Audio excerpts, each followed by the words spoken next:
ऐसा नहीं है हम मसाले बेचने का काम नहीं है हमारा, जो मौजूदा विधायक है उनकी तरह। हम लोग मौजूदा विधायक बोलते हैं, आप बड़ी बात कर रहे हैं। मौजूदा विधायक आप मंत्री की बात कर रहे हैं। हाँ हम मसाला बेचते हैं। हाँ मसाले बेचते हैं। आपने खरीदा है? नहीं हम नहीं खरीदते। हम नहीं तो कहाँ बेचते हैं फिर, जब आप खरीदते नहीं? अब हम बता रहे ना, आप आक्षेप लगा रहे हैं सीधा सीधा मुख्यमंत्री को। अरे मैं बता रहा हूँ आक्षेप के पूरी दुनिया जानते, भली भांति जानते हैं, पूरी जनता जानती, पूरा जनपद जानता है इस चीज को कि क्या हुआ था ब्लॉक प्रमुख के चुनाव में। और सबसे कम उम्र, आज मैं बता रहा हूँ मेरे से बहुत सीनियर लोग हैं, बताइए 10 सीटों पर क्यों नहीं पर्चा भरा गया, क्यों नहीं नॉमिनेशन भरा गया, क्यों नहीं चुनाव हुआ, क्यों खाली कार्तिकेय राणा की सीट पे चुनाव हो पाया। और हमारी ताकत थी, हमारा दम कम था, इसलिए वहां पे चुनाव हुआ। हम लोगों ने संघर्ष करा। हमारे देवबंद ब्लॉक में तो और ज्यादा स्थिति खराब है, वहाँ 11% प्रधानों से लिया जाता है किसी भी काम को कराने के लिए। लेने वाले कौन है? लेने वाले जो जनता के प्रतिनिधि बनाए हुए हैं, ब्लॉक प्रमुख है, वो लेते हैं। और कौन लेते हैं? अधिकारी लेते हैं। ब्लॉक स्तर पे जो है ये खबर सुन के, अगर ये खबर जिस तरीके से आप बता रहे हैं कि उस तरीके से ही है, तो अगर मैं होता तो मैं तो वहीं दरी बिछा के बैठ जाता। मैं तो इस तरीके का व्यवहार पसंद नहीं कर सकता था। मुझे मालूम होता या हमें पता चलता तो दरी बिछा के बैठ जाते धरना प्रदर्शन पे वहीं पे। हमारे तो गाड़ी में एक दरी, विधानसभा 2022 का भी और 2021 का प्रमुखी का चुनाव हमें जबरदस्ती हराया गया, लेकिन हम लोग को उस चीज को लेके हमारे अंदर कोई गुरेज नहीं है। हम दमदारी से राजनीति करते हैं और दमदारी से करते रहेंगे। जब तक है, जब तक कर रहे हैं तो दमदारी से करेंगे। और जिस दिन ऐसा लगा कि हमारे में नहीं वो शक्ति या ताकत रही है तो हाथ नमस्ते करके हम छुट्टी कर देंगे। योगी जी मेरे समाज से आते हैं और मुख्यमंत्री हैं, कई बार आज तक जीवन में भी कभी भी झुका नहीं हूं। खुल के राष्ट्रीय अपने नेता के साथ माननीय अखिलेश यादव जी के साथ था और खुल के आज भी माननीय अखिलेश यादव के साथ हूँ। क्षत्रिय धर्म का पालन कर रहा हूँ। क्षत्रिय धर्म ये कहता है जबान है हमारे पास देने के लिए कुछ नहीं है। और जबान अगर हमने दे रखी है अपने नेता को, अपनी पार्टी को, तो अपने नेता और अपनी पार्टी के साथ रहेंगे, मरते दम तक रहेंगे। छुटमलपुर में महाराणा प्रताप जयंती का अवसर और वो युवा नेता समाजवादी पार्टी से ताल्लुक रखता है और बोले ए मोबाइल बंद कीजिएगा, वीडियो कैसे बना रहे हो। तलवार तो राजपूतों की शान होती है और जय जयकार के नारे लगते हैं, तालियां बजती है। समाजवादी पार्टी का युवा नेता कार्तिकेय राणा, जिनके पिताजी उत्तर प्रदेश सरकार में स्वतंत्र प्रभार राज्य मंत्री रहे हैं, जेडी न्यूज के साथ में है। पूरी चर्चा की जाएगी, बात की जाएगी और चुनाव की क्या तैयारी, इस पर भी चर्चा की जाएगी। आपका बहुत बहुत स्वागत है। बहुत बहुत धन्यवाद। शुरुआत वहीं से करते हैं। छुटमलपुर में महाराणा प्रताप जयंती पर कार्तिकेय राणा पहुंचते हैं और पूरे आन बान शान से बोलते हैं तलवार तो राजपूतों की शान होती है। मामला क्या था, यहीं से शुरू करते हैं। देखिए, छुटमलपुर में एक महाराणा प्रताप जयंती के संदर्भ में एक बड़ी सभा आयोजित की गई थी। उसमें हमें भी आमंत्रित किया गया था। काफी और नेता लोग आए थे, काफी जनप्रतिनिधि, पूरे दो प्रदेशों से वहाँ पे काफी जनप्रतिनिधि वहाँ पे उपस्थित थे। तो वहाँ से हम जब निकलने लगे तो वहाँ पे लोगों ने रोड जाम कर रखी थी और किसी वहाँ पे लोकल जो वहाँ पे इंस्पेक्टर थे, एसओ थे, उन्होंने जो वहाँ पे जो लोग वहाँ पे आए हुए थे तो किसी की तलवार ले ली थी। उस प्रकरण में हमें मालूम पड़ा तो हम लोग वहाँ पे गए, हमने उनकी तलवार दिलवाने का काम करा। युवा जोश था या ठाकुर जोश था कार्तिकेय राणा के अंदर? देखिए हमारा मानना ये है, पुलिस को बोलते हैं, बोले ए देखिए वीडियो वायरल हुई थी। देखिए जब हमारे समाज में सरदार लोग रहते हैं, वो कृपान रख सकते हैं अपनी सुरक्षा के लिए। और ये तो राजपूतों का एक 9 मई को जो महाराणा प्रताप जयंती का एक प्रोग्राम होता है, वो तो देखिए सभी के लिए एक इनका गौरवशाली इतिहास रहा है। और उस कार्यक्रम में अगर वो तलवार लेके भेंट करने के लिए किसी को देने जा रहे हैं और कोई पकड़ लेता है तो अपने आप में, और वो भी ठाकुरों की सरकार कहते हैं, राजपूतों की सरकार है, राजपूत मुख्यमंत्री है, और राजपूत मुख्यमंत्री होने के बावजूद इस तरीके का दुर्व्यवहार किसी के साथ होता है तो कहीं ना कहीं हमें तो देखो बड़ी शर्मिंदगी वाली बात लगी। तो हमने बिल्कुल जो हमें सही लगा हमने वहाँ किया। हमने उनकी जो वहाँ पे एसओ थे उन्हें बोला कि भाई इस तरीके का व्यवहार नहीं चलेगा, आप इनकी तलवार दीजिए। और कैमरा देखिए, ये हमारी ये अभिव्यक्ति की आज़ादी के संदर्भ में हम कहना चाहते हैं कि किसी की भी अधिकार नहीं है आपको कि वीडियो बना ले ऐसे ही। या तो आप भाई कहीं कल्प्रेट हो, आपकी कोई गलती और नहीं गलती है तो आप कैसे वीडियो बना लेंगे। तो जो बात गलत है वो गलत है, और सही के साथ खड़ा होने का देखिए हमारी मैं तीसरी पीढ़ी हूँ अपने परिवार में। हम लोगों ने जनता की सेवा पिछले 50 साल से 60 साल से करते आ रहे हैं, तो हमें जहाँ गलत लगता है हम लोग बोलते हैं। और कोई भी अगर ऐसी बात होती तो हम लोग साथ खड़े होते लोगों में। आता है कभी कभी गुस्सा? गुस्से की बात ठाकुर वाला गुस्सा होता है या युवा वाला गुस्सा रहता है? नहीं बोले नहीं देखिए, गुस्से की बात नहीं। और ये तो देखिए कोई प्रकरण नहीं था, ये कोई ऐसी बात नहीं थी। हमें गलत लगा, हमने वहाँ पे कहा। इसके अलावा हम लोगों ने जहाँ भी कहीं किसी के साथ, अपने साथी के साथ गलत हुआ है, ये तो कोई सार्वजनिक मुद्दा ऐसा था नहीं, लेकिन हम लोगों ने बहुत सारे मुद्दे ऐसे उठाए हैं। रामपुर तहसील में दिन दहाड़े लोगों से पूरी तहसील को लूटा जा रहा था तहसीलदार के द्वारा, वहाँ पे हमने धरना प्रदर्शन किया। देवबंद तहसील में हमने अभी दो हफ्ते पहले धरना प्रदर्शन किया। हम लोगों ने कई लूट मची थी क्या देवबंद में भी? हर जगह लूट मची पड़ी है। तहसीलदारों को आप देख लीजिए, इस तरीके से का माहौल है कि एक व्यक्ति दाखिल खारिज के लिए भी आपको 10 चक्कर काटने पड़ते हैं। जब तक आप सुविधा शुल्क जमा नहीं करते हैं, जब तक आप कुछ वहाँ पे जमा नहीं सुविधा करते। शुल्क समझे तो सुविधा शुल्क मतलब रिश्वत। सुविधा शुल्क का आप तो कह रहे हैं ठाकुरों की सरकार है। अब वही ठाकुरों की सरकार और सुविधा शुल्क और रिश्वत अपने आप में यही एक सोचने का विषय है, और यही एक डिबेट का विषय है कि अगर योगी जी कहते हैं कि हमारे सरकार जो है भ्रष्टाचार मुक्त है और यहाँ पे न्याय हो रहा है और क्राइम खत्म कर दिया है, ऐसी सरकार में तहसीलों में थानों में लूट मची पड़ी है, तो अपने आप में सोचने का विषय है। तो ऐसी जहाँ कहीं ऐसा, और हम लोग विपक्ष में हैं जरूर। अब कहने को भाई राजपूतों की सरकार कहते हैं लोग, लेकिन कहीं भी किसी की सुनवाई नहीं है, ना जनरल की है, ना ओबीसी की है, ना हमारे जो एससी भाई है उनकी है। इस सरकार में चारों तरफ लूटपाट मची पड़ी है और भ्रष्टाचार की पराकाष्ठा पार हो चुकी है, और पूरे प्रदेश में त्राहिमाम मचा पड़ा है। इस तरह की व्यवस्था है। आप आम आदमी से जाके पूछे, कभी तहसील में खड़े होकर आप पूछे, आपको लोग बताएंगे किस तरह की स्थिति है। शासन बेलगाम है या प्रशासन? देखिए मतलब शासन जो कमांड होनी चाहिए शासन की। अब वही बता रहे ना, तो पहले ऐसा हुआ करता था कि हम लोग भी यहाँ पे 2 योजना मंत्री रहे।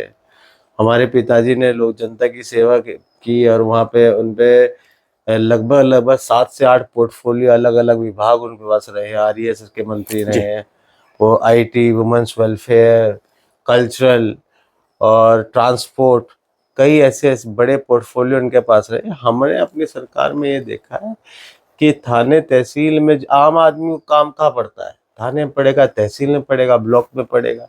अब ऐसी जगह जाके हमारी सरकार में कभी किससे कमीशन ली गई है? आप देखिए आज ब्लॉक, चारों तरफ ब्लॉकों में क्या स्थिति है, 6% प्रधानों से ले रहे हैं। हमारे देवबंद ब्लॉक में तो और ज्यादा स्थिति खराब है, वहाँ 11% प्रधानों से लिया जाता है किसी भी काम को कराने के लिए। लेने वाले कौन है? लेने वाले जो जनता के प्रतिनिधि बनाए हुए हैं, ब्लॉक प्रमुख है, वो लेते हैं। और कौन लेते हैं? अधिकारी लेते हैं। ब्लॉक स्तर पे जो है इसकी कोई जांच करने वाला नहीं है। बड़ा आरोप लगा रहे हैं आप। आरोप नहीं है, देखिए आप, ये सच्चाई है, वास्तविकता है। लोगों को इस चीज का बिल्कुल भी अंदाजा नहीं है कि किस तरीके की स्थिति है। हमारे आप पत्रकार बंधु हैं, वहां जाके एक बार जाके देखिए किस तरह की परिस्थिति है। 11% प्रधानों से लिया जा रहा है। आप जिस गांव के ब्लॉक प्रमुख है उसी, अभी आपने अखबार में देखा होगा, माननीय मुख्यमंत्री जी ने आदेश भी कर दिया है, जो वहाँ देवबंद में ब्लॉक प्रमुख है उनके ऊपर आरोप अभी लगा है कि उन्होंने सरकारी बहुत करोड़ों रुपए घोटाला पेड़ काटने कर दिया है। तो इस तरीके के मामले हो रहे हैं, और देखिए कोई सुनवाई नहीं है, कोई पूछने वाला नहीं है। बस ये है कि भाई भारतीय जनता पार्टी की सरकार है, एक एडवर्टीजमेंट बड़े पत्रकार अखबारों में आ जाता है तो लोग भूल जाते हैं, लोग इस पे ध्यान नहीं देते। वरना तो इससे ज्यादा भ्रष्टाचार मुझे नहीं लगता आजादी के बाद से किसी सरकार में रहा होगा। भ्रष्टाचार नहीं रहा होगा, प्रशासन से प्रसिद्ध आप निशाना साध रहे हैं। लेकिन बात की जाए हाल फिलहाल में, कैराना की सांसद बहन इकरा हसन जब पहुंचते हैं एडीएम के पास और विषय रहता है छुटमलपुर की, वो महिला चेयरमैन उनके साथ रहती है, कुछ बात लेके जाती है, कुछ शिकायत लेके जाती है, लेकिन एडीएम का जिस तरह का व्यवहार रहा है वो पूरी तरह सोशल मीडिया पे और प्रिंट मीडिया पे छाया हुआ है। बाहर निकलिएगा मेरे कार्यालय से, मेरे ऑफिस से, जो मैं चाहूँ वो कर सकता हूँ। क्या कहना चाहेंगे तब जब आपकी पार्टी के प्रतिनिधि है, आपकी पार्टी की सांसद है और प्रशासन का ऐसा रुख उनके प्रति है? देखिए, मैंने भी ये खबर जो आप बता रहे हैं, ये मैंने अखबार और सोशल मीडिया के जो न्यूज़ चैनल हैं उसके माध्यम से ही मुझे मालूम पड़ी है। देखिए, वे सांसद हैं, जनता की प्रतिनिधि हैं और जनता ने चुन के उन्हें संसद में भेजा हुआ है यहाँ से। और इस तरह का व्यवहार अगर किसी सांसद के साथ होता है तो आप इस बात से आप अंदाज़ा ये लगाइए कि अगर एक सांसद के साथ इस तरह का व्यवहार है तो आम जनता के साथ क्या व्यवहार होता होगा। आम जनता से तो इन्हें बू आती होगी, अधिकारियों को आम जनता से तो बू आती होगी, ऐसा लगता होगी यार ये मेरे ऑफिस में ना आके घुस जाए। तो ये अपने आप में सोचने का विषय है कि इस तरीके का व्यवहार अगर किसी सांसद के साथ होता है तो अपने आप में बहुत निंदनीय। और मुझे नहीं लगता कि इससे ज़्यादा कॉन्स्टिट्यूशनल जो राइट एक सांसद को दिए जाते हैं उसका इससे ज़्यादा उल्लंघन कोई अगर कोई करता है तो अभद्र मजाक कहा जाए। इससे ज़्यादा मुझे निष्ठा मुझे नहीं लगती कि कोई हो सकती है कि अगर आप एक सांसद को घुसने से ऑफिस में इस तरीके का व्यवहार होता है। और मैं तो मैं खुद ये खबर सुन के, अगर ये खबर जिस तरीके से आप बता रहे हैं कि उस तरीके से ही है, तो अगर मैं होता तो मैं तो वहीं दरी बिछा के बैठ जाता। मैं तो इस तरीके का व्यवहार पसंद नहीं कर सकता था। अब मुझे मालूम होता या हमें पता चलता तो दरी बिछा के बैठ जाते धरना प्रदर्शन पे। वहीं पे हमारे तो गाड़ी में एक दरी बिछा डाल के रखते हैं हम, जहाँ हमें घर लगता वहीं बिछा लेते हैं। तो इस तरीके का व्यवहार अगर किसी सांसद के साथ हुआ है तो अपने आप में बहुत शर्मनाक बात है ये लोकतंत्र के लिए। अब क्या करेंगे? आपके सांसद के साथ व्यवहार हुआ, ये तो पता ही है कि हो गया है। और एक बात और भी आती है यहाँ पे, जनप्रतिनिधि जाएगा तो कहाँ जाएगा? अपनी जनता की आवाज को लेके, अपनी जनता की समस्याओं को लेके अधिकारियों के पास ही तो जाएगा, प्रशासन के पास ही तो जाएगा, और प्रशासन बोलेगा बाहर निकलिएगा। देखिए अब क्या करेंगे आप? आपके पार्टी के सांसद है।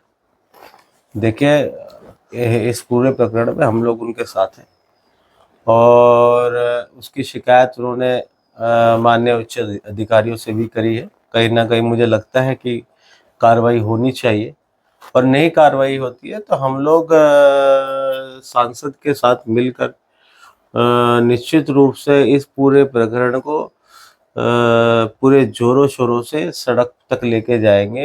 इस पूरे प्रकरण को हम उठाएंगे और जो भी लोकतंत्र ने हमें अधिकार दिए हुए हैं उन अधिकारियों का उपयोग करते हुए हम लोग जिस भी अधिकारी ने ऐसा वाकया जिसने किया है उसके खिलाफ प्रदर्शन करने का काम करेंगे। भैया भी आवाज उठाएंगे। आपकी पार्टी के राष्ट्रीय नेता है और एक सांसद के साथ जब इस तरह का अभद्र व्यवहार, असम्मानित व्यवहार उनके साथ हुआ है जिसमें सम्मान नहीं है। देखिए, दो चीज़ें हैं।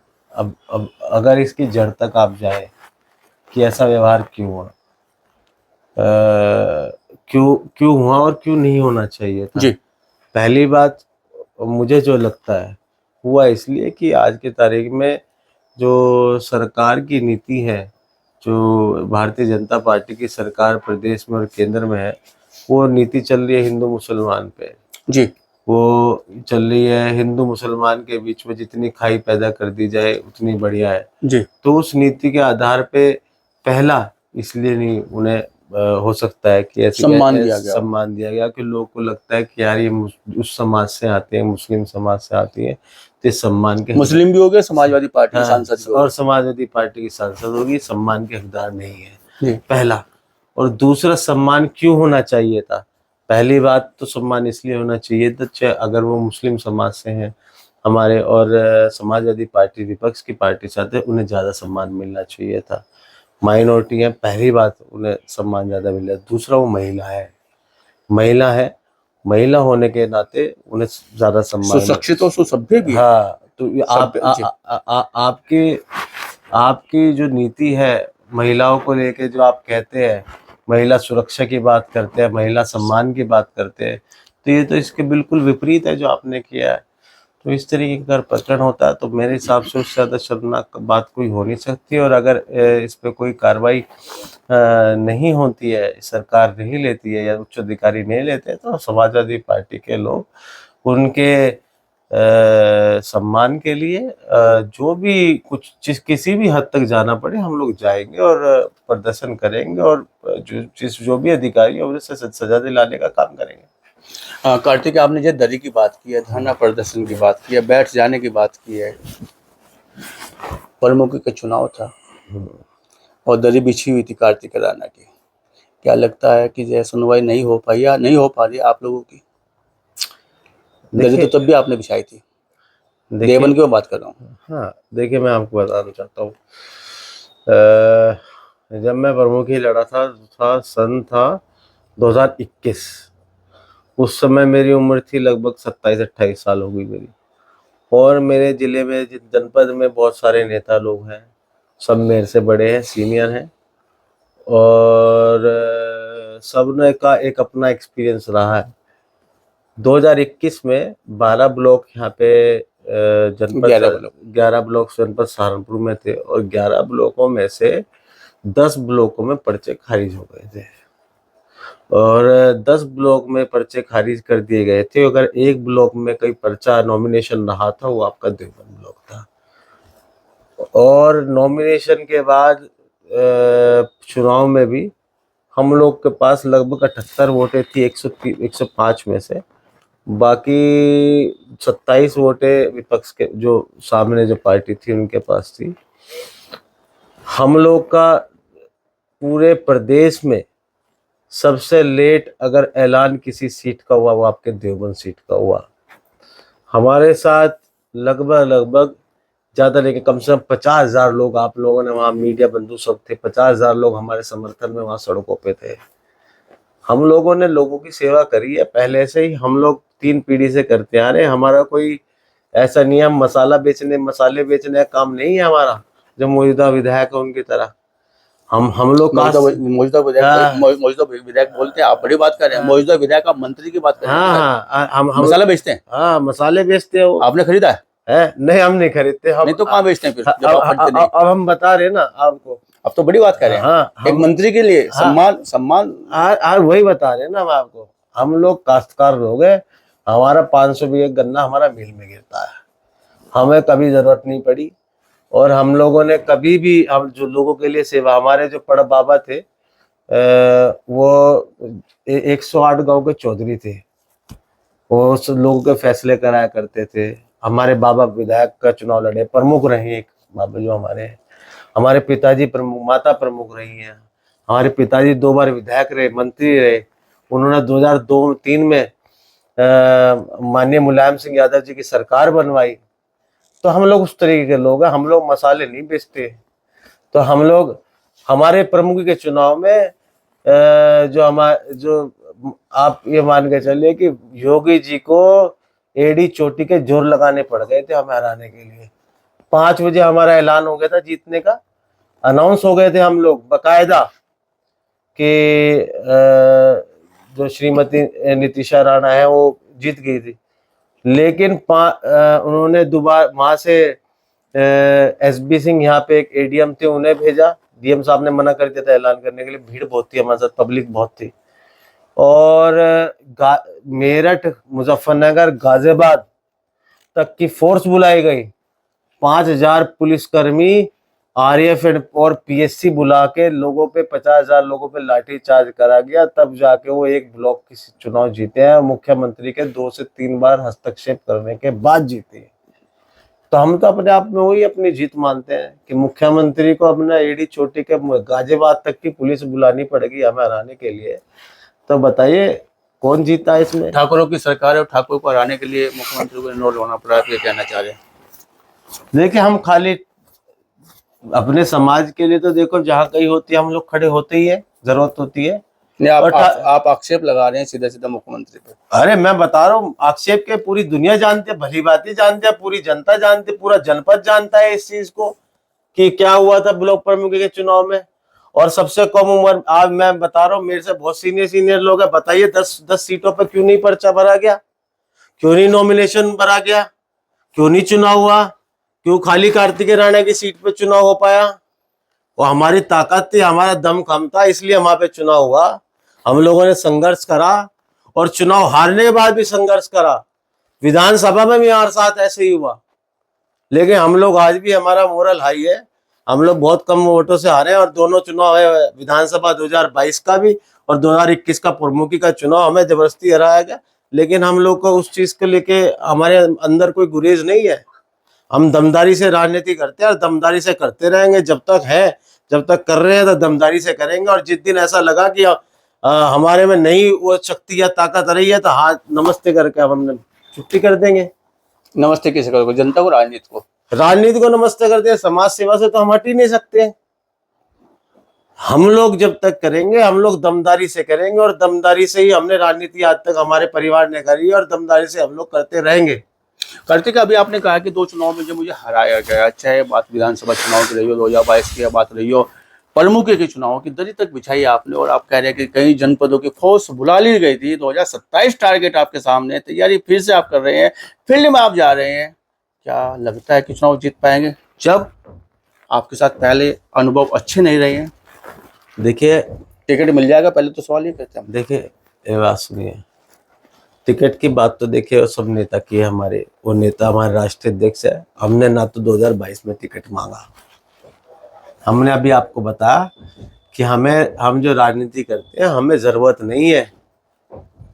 हम लोग समाज की सेवा के लिए, लोगों की, पब्लिक की सेवा के लिए राजनीति करते हैं। ना आर्थिक रूप से हम मजबूत है और हम लोग को जरूरत नहीं है। हम लोग जो पिछली 2022 में मैंने टिकट नहीं मांगा, राष्ट्रीय अध्यक्ष जी ने अपने आप बुला के दिया। और अब भी मैंने राष्ट्रीय अध्यक्ष जी से आज तक कभी जीवन में मैंने ये नहीं कहा कि आप मुझे चुनाव लड़ाए। तो राष्ट्रीय, तो हमारे नेतृत्व, जो राष्ट्रीय नेतृत्व है वही तय करेगा। और रही बात 27 की, 27 में हम लोग चुनाव लड़ेंगे तो हम लोग निश्चित रूप से जिस तरीके की पहले वाकया हुआ, आप खुद बताइए 2022 में माननीय योगी जी यहाँ पे जनपद सहारनपुर में कौन सी सीट पर आए? देवबंद में कार्यक्रम हुआ। और बताइए दूसरा कार्यक्रम कहाँ हुआ? देवबंद में उन्होंने दूसरे चरण का चुनाव था, 15 दिन के अंतराल के में लगभग 108 सीटों पे चुनाव था। 108 सीट छोड़कर योगी जी 2 दिन एक ही सीट को दे रहे हैं। तो आप बताइए, तो कहीं ना कहीं तो योगी जी को लग रहा होगा ना कि हम मजबूत हैं। और हम कोई चुनाव ऐसे 2 चुनाव तो बेईमानी से हारे हैं। प्रमुख हम बेईमानी से हराया गया, विधानसभा 2022 में बेईमानी से, हमारे बूथ मजबूत थे वहां पे पुलिस फोर्स खड़ी कर दी गई, वहां पे लाठीचार्ज करा गया। आप बताइए जनरल इलेक्शन में इस तरीके का वाक्य हुआ। एक बूथ पे 93% पोलिंग हुई। चुनाव आयोग ने लिखित में यहाँ के जो आरओ थे उनसे मांगा कि 93% पोलिंग कैसे हो सकती है किसी बूथ पे। तो इस तरीके का वाक्य, और प्रमुखी में हमने आज भी कोर्ट में केस चल रहा है। तो इस तरीके के से हम लोग हारे, और वो भी मुख्यमंत्री को डायरेक्ट हस्तक्षेप करना पड़ा। मुख्यमंत्री को विधानसभा के चुनाव में भी डायरेक्ट कहना पड़ा डीएम को कि हमें ये सीट जीत के दीजिए।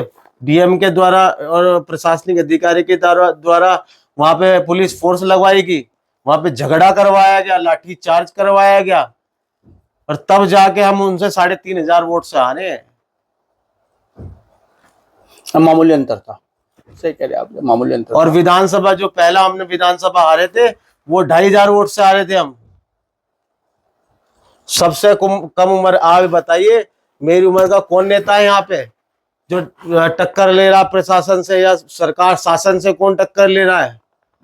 मेरे सीनियर बड़े बड़े नेता हैं, जाके वैसे तो विरोध करने वाला कोई है नहीं, और कई जरूरत पड़ती है मजबूरी में हाथ पैर पकड़ लेते हैं बंद कमरे में जाके। हमने आज तक हाथ नहीं जोड़े, किसी के पैर नहीं पकड़े हैं। योगी जी मेरे समाज से आते हैं और मुख्यमंत्री हैं, कई बार आज तक जीवन में भी कभी भी झुका नहीं हूं। खुल के राष्ट्रीय अपने नेता के साथ माननीय अखिलेश यादव जी के साथ था और खुल के आज भी माननीय अखिलेश यादव के साथ हूँ। क्षत्रिय धर्म का पालन कर रहा हूँ। क्षत्रिय धर्म ये कहता है जबान है हमारे पास देने के लिए कुछ नहीं है, और जबान अगर हमने दे रखी है अपने नेता को, अपनी पार्टी को, तो अपने नेता और अपनी पार्टी के साथ रहेंगे, मरते दम तक रहेंगे। और टिकट की भी कोई लालसा नहीं है, चुनाव की कोई लालसा नहीं है, कभी जरूरत नहीं है हमें। हम लोग कोई ऐसा नहीं है कि हम किसी पद, आज बताइए क्या पद रहा मेरे पे आज तक भी। हम लोगों ने भाव के विपरीत रह के राजनीति करी है, जीवन भर भाव के विपरीत रह के राजनीति करी है, इसलिए अपने आप में हम मजबूत है। तो हमारे साथ में जो है कार्तिक राणा, समाजवादी पार्टी के आप युवा नेता हैं, मजबूत नेता हैं, और मौका पड़ने पर शासन प्रशासन चाहे कोई भी सामने हो दरी तक बिछा लेते हैं। और इनका कहना स्पष्ट रूप से है, सियासत की जाएगी तो स्वाभिमान से की जाएगी, नहीं तो हाथ जोड़ के नमस्ते कर ली जाएगी। बात करने के लिए, चर्चा करने के लिए आपका बहुत बहुत धन्यवाद। बहुत बहुत धन्यवाद।